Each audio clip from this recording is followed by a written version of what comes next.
welcome back. Oh, this is Becca, and she's very nervous. Fair too stupid. My name's Becca. Come on. I'm Ellie's best friend. She's a soul sister. Yeah, we're actually soulmates. Yeah. FY, it's like the hottest day of the year. That's why we're going to be like. Went to school together. We did indeed. So we've been to school like with each other since year 7, but we never really knew each other. We got close about 3 years ago now, Yeah, and 6 months. closer as the years have gone on. We go to different universities. Yeah. We just had a bit of a catch up. Found out a lot. So we're going to do a video today on love, relationships, breakups, all that fun stuff. I'm 19, almost 20. I'm 18, almost 19. Oh, I know, it's such a baby. That's so cute. Yeah, so we've been teenagers, gone through the cycle. The thing about me and Bex is we're literally so close, but we're very different in a lot of ways. Yeah. In fact, it makes us closer. People actually got our banter because we could joke about things that people found a bit awkward joking about. Because we accept each other, it was okay. So I am a Christian. And Ellie is not a Christian. Searching. Stuck. Yeah. Obviously that means that we live like pretty different lives, Yeah. but some things are just so similar between us at the same time. And our morals are very similar. yeah, the things we have conversations about, we're actually so blessed to have a friendship where it's like so deep. We value the same things in people. It's just when it comes to love, I think our boundaries are very different. Yeah. Becca believes in no sex before marriage, so I think that's why I really wanted you to do this video with me. If it's just me, it's a very biased outlook on things. I think I've made it quite clear on my channel. I'm just like, yeah, woo, go with it. I believe so long as it's safe and you want to do it, that I think sex is fine. I mean, wait till you're 16 preferably. As you can probably tell, Becca's a virgin, I'm not basically. And it's perfectly fine. You've had your first kiss. Yeah. How old were you? 13? See, Becca, I had my first kiss on my 15th birthday. Doesn't it? Like, that shows though. Boyfriends? So one boyfriend. I had my first relationship when I was 15. Had 2-year relationships. Yeah. And one that I thought was very serious, but I guess it went very quickly. I've definitely had more heartbreak than you. There's the whole lot, the cheating, the neglect. The list goes on. And Becca's been my friend, held my hand and said, don't worry Ellie, it's gonna be fine. God loves you. Yeah. I just asked my whole social network to give us questions. They didn't really know Becca was going to be here, but actually I hope that's okay. Advice on your queries. I think we've actually got some good questions here.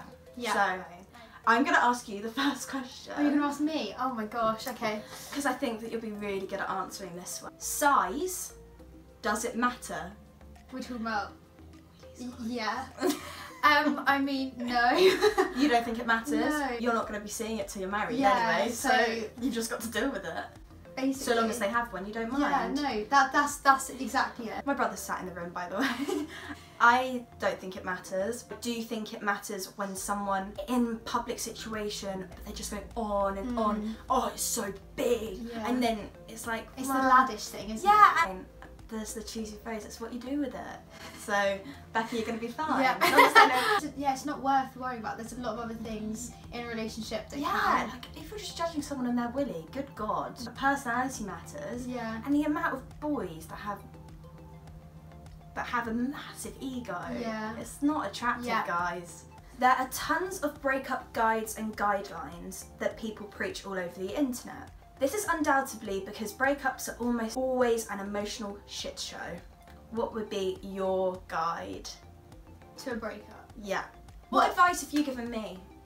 Gosh, I've just come out of one. Yeah, so. I think it's really important to remember you are your own person and your identity is not found in that other person. Yeah. So when you break up, it's actually okay to go back to yourself and almost remember who you are. Because otherwise you're so connected with that person, you've got to just let go. Make sure you're not dependent on them. Yeah, exactly. But that's something you should be checking, I think, throughout a relationship, that you have your own identity. Make sure you're your own person and you're happy within yourself. This year in particular, I had a relationship where I spent a lot of the time of it on my own due to distance, and I learned to find self-worth that I didn't ever have before, because I was on my own, I had to be on my own.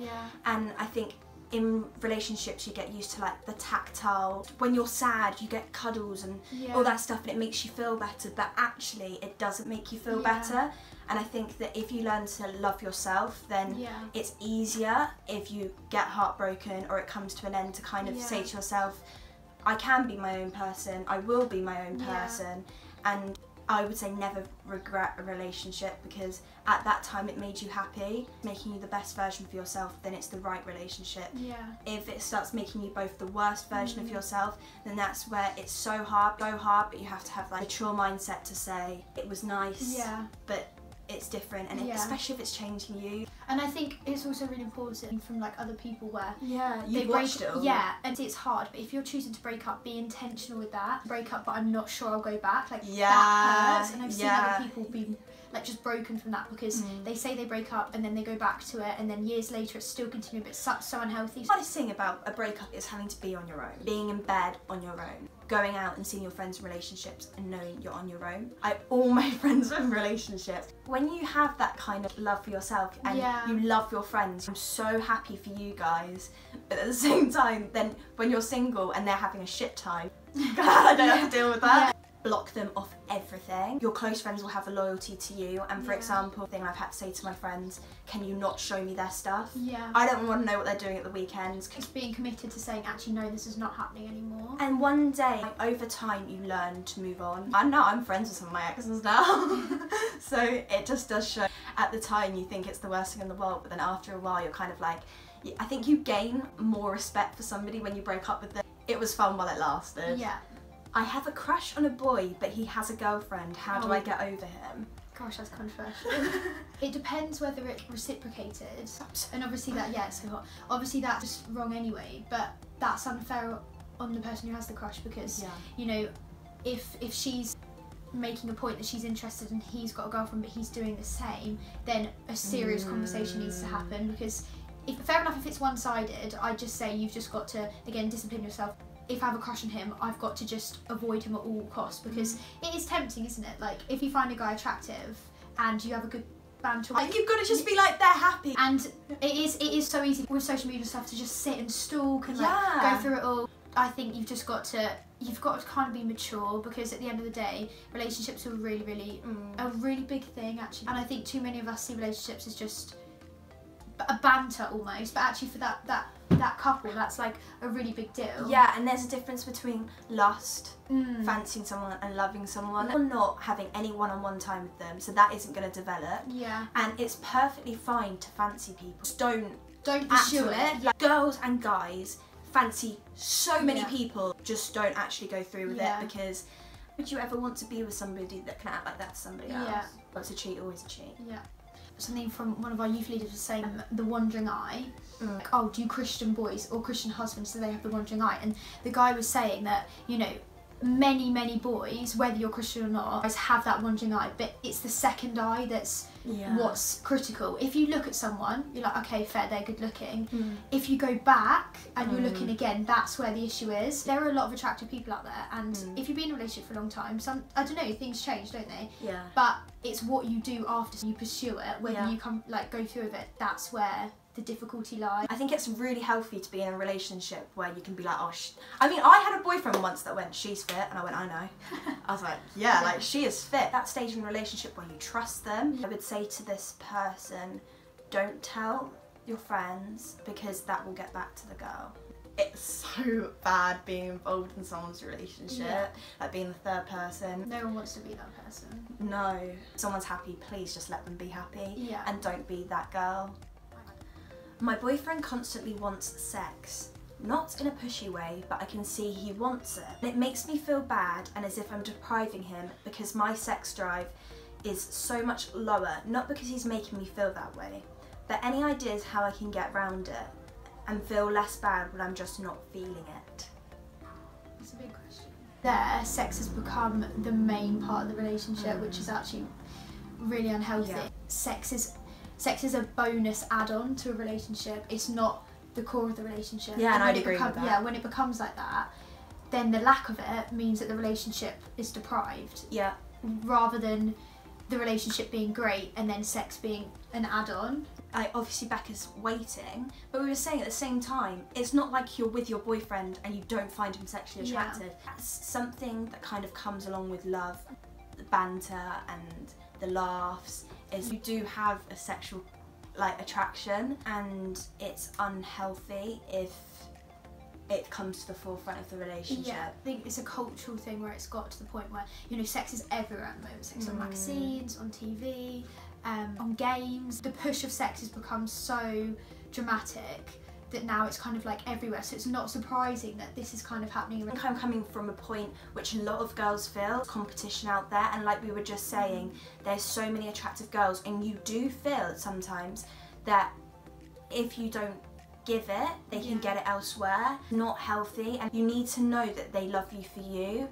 And the one thing that I would say in any relationship is you need to be honest, and you need to actually just sit them down and say, this is how I'm feeling, it's not your fault looking at me just for sex at the moment, and it's making me feel this kind of way.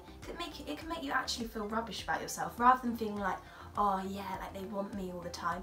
It can make you feel a bit like a prop. And that's actually so heartbreaking. It does break your heart, and that is something that's broken my heart before. I would suggest like going out and doing things, being inside, I was going to say, Netflix and chilling. Everyone is tempted, and actually in that situation where obviously the guys' drive for sex is more than the girls, being outside in the open where you're actually harder for that situation to come about if you're outside, if you're doing yeah, it should be harder. It should be harder.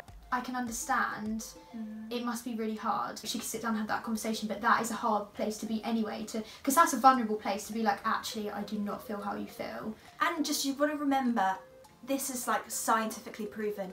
Guys have a higher libido than us. I hate it when people say, oh, men are more likely to cheat. Give me some scientific evidence and fine, but like, they do have a higher sex drive than us naturally. They're going through all those hormones, and I don't know if you're on any form of contraception, and the injection, it does make you feel really low. When you're on your period, you feel really fat. Due to female hormones, it can make you feel really shitty sometimes. Don't distance yourself without telling him why you're doing it. Really read into how upset she was feeling. You've got to remember how valuable you are, because relationship is there to help you grow together, to build together. That there's no point being in an unhealthy relationship, because we getting to know your best friend. Like, literally. Is it worth it? Like, but that's what you've got to ask yourself. Obviously, we can't sit here and just be like, oh, whatever, like break up with him. But you've got to remember your value, and that you are not just there for sex, which is, it's driven into us so much that sex is the make or break, but actually it really isn't. It's so much more valuable than that. And there are guys that really aren't interested in that, and they'll be on the same page as you. Don't feel like you're consumed in this relationship and you can't get out, because you can. First love. It's not now, like I know it wasn't now, like I think like I've only been in love with people twice. But at the time, I thought I was so in love. He was so dependent on sex, like to the point where it made me feel dirty. I knew that if I didn't give it to him, he was going to get it elsewhere, and even though I did, he still did. At the time, I thought that that was love, and now when I look back on it, I thought I was wanted because that's what he wanted from me. There's so much more to somebody loving you and wanting you than sex. There's plenty of good people out there in the world. Like, I've been with people who love sex but like don't use me for it, and there's such a difference between the two. Porn now makes girls feel like they've got to be something that they're not. Do what makes you comfortable. When you're in a relationship, you will become more comfortable, but don't let somebody change you because their sex drive is bigger than yours. Because it is easy when you think you love somebody to just be like, okay, I'll do that. But never do something you're not comfortable with, because if they're worth it, they will wait. I'm just gonna stay single for a while, I think. Great shout. Yeah, I don't know. I feel like singleness is so underrated, but actually it's such a good time. You don't need somebody else to be happy. You learn so much about yourself that you can't when you're in a relationship. I'm usually so dependent on them, and now I'm just kind of like, no thanks. I'm really happy we've done this video. I want to do more like this. Do another video more on the Christian atheist kind of thing. Like, we should do a bit about the stigma around it and kind of the questions we both get asked, with like little pet peeves, and you probably do as well. One of them being, oh my god, you don't have sex till marriage.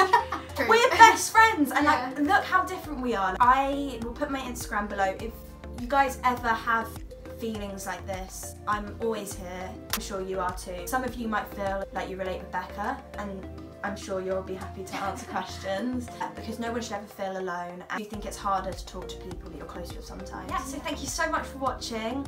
I hope you enjoyed Becky Bunn being on my channel. Oh. I feel like you just knocked me out. Actually, I'm just sticky. Yes. Subscribe, and I'm not even going to do that. Subscribe, comment below. Like, comment, subscribe. Boom! Oh my god, that's making me cooler.